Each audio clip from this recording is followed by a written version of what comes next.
This is Dr. Ed Turose with the Focus Life Business, and I want to talk to you today about collaboration. Now, as a Fortune 100 manager and trainer, 27 years with Coca-Cola Company, I train people across the country, helping them understand the differences of behavioral styles of individuals they're dealing with, not only with their peers, their managers, but also with their customers.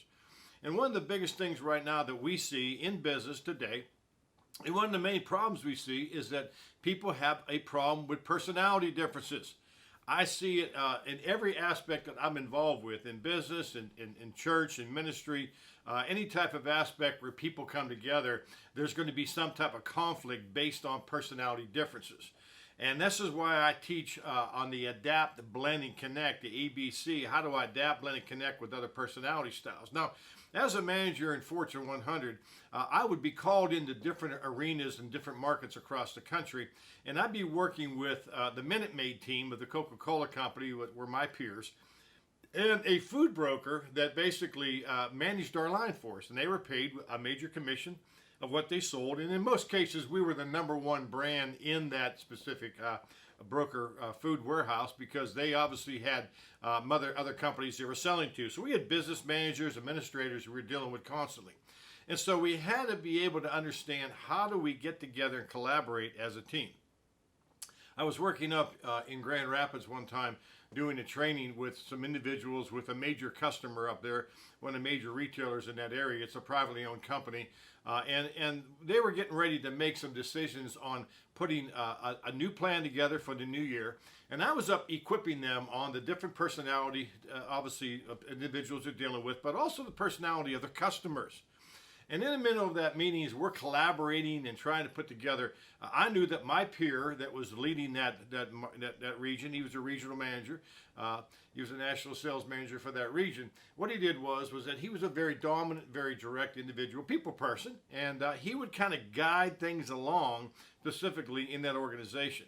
Now, within that organization, as well as others in this food broker, I profiled a lot of individuals across the country who were my business managers and my administrators. And I realized that the business managers had this stable, secure personality style, about 75% of them. And the stable, secure is when they would go into customers and they'd be in there every week with our brands and other brands and trying to sell ads and try to get together new distribution, new items, and putting places on the shelf called a planogram.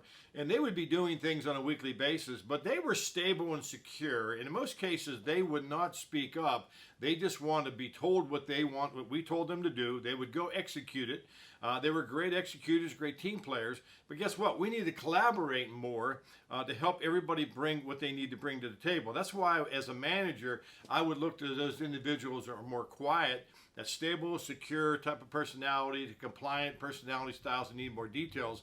They're more passive. And what I would do is I would try to get them involved in the conversation because they might have the answer. So if you're a people person, a dominant person, people person, sometimes you got to slow down the process to collaborate in a better opportunity to make sure everybody has a voice in the decision. And so we're up there with this customer, getting ready to present this customer a new idea, but I'm really training them on personality differences. And I just said to them, I says, what is the personality style of the vice president you're going to see tomorrow? And you're bringing in some major decisions that need to be made for the year, specifically in the area of category captainship, which means that we have the ability to go into the planogram and position our brands at an eye level where obviously the consumer can see them, more sales, and we're able to position things at a greater level that might give us even more opportunity to have share leadership and grow our sales in the organization, but we would lead that versus our competition. And they were getting ready to present that. So I asked them during that meeting, I said, okay, does anybody tell me what the personality style of the vice president is? Well, this. It was all over the board. So we narrowed it down that this personality style was a dominant person that wants to make quick decisions, but also wanted to have some type of details involved with that, was not a people person, did not want you coming in there wasting time talking about this or that. They wanted to get to the bottom line.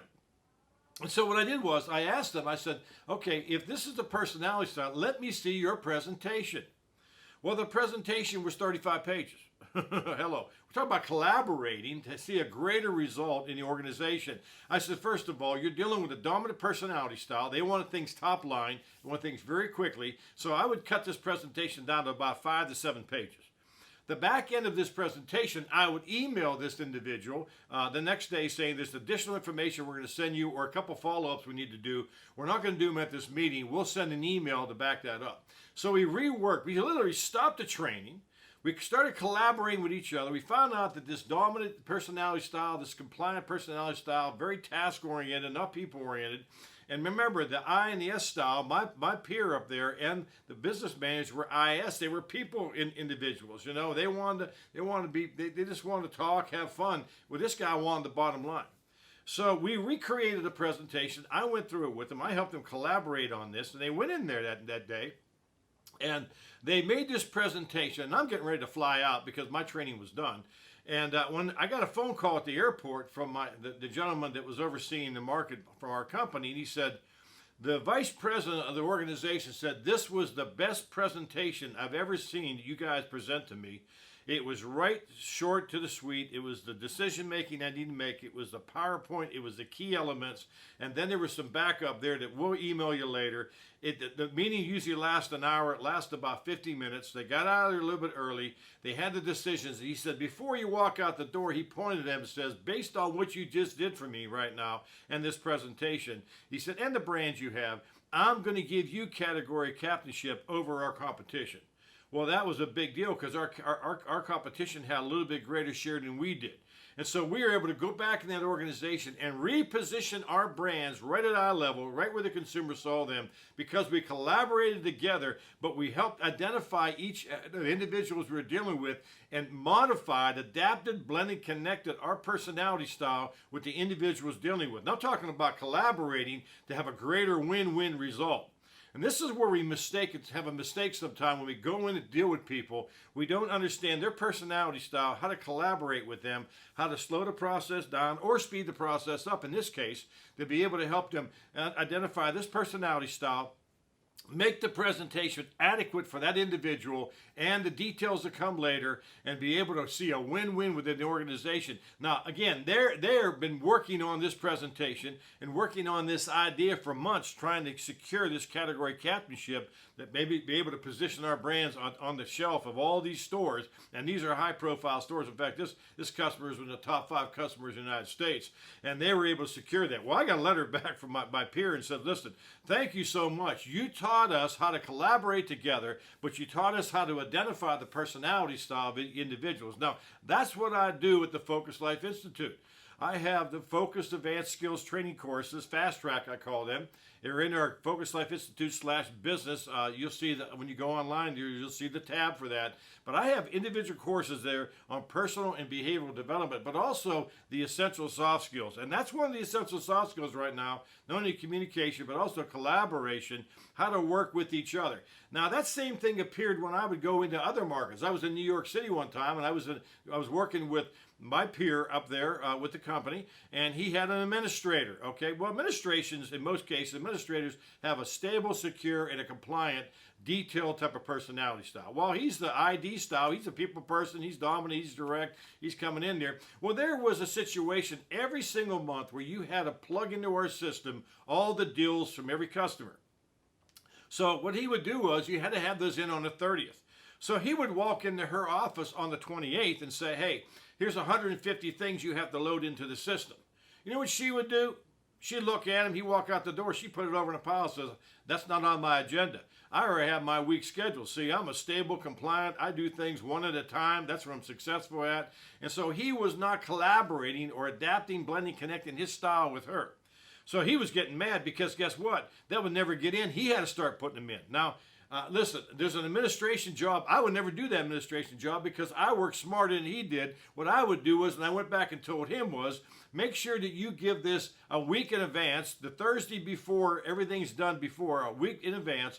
Give that information to your administrator so that she has enough time to put it on her schedule that she gets all this information in. When he did that, that did a few things. One, he collaborated with her, a better relationship established.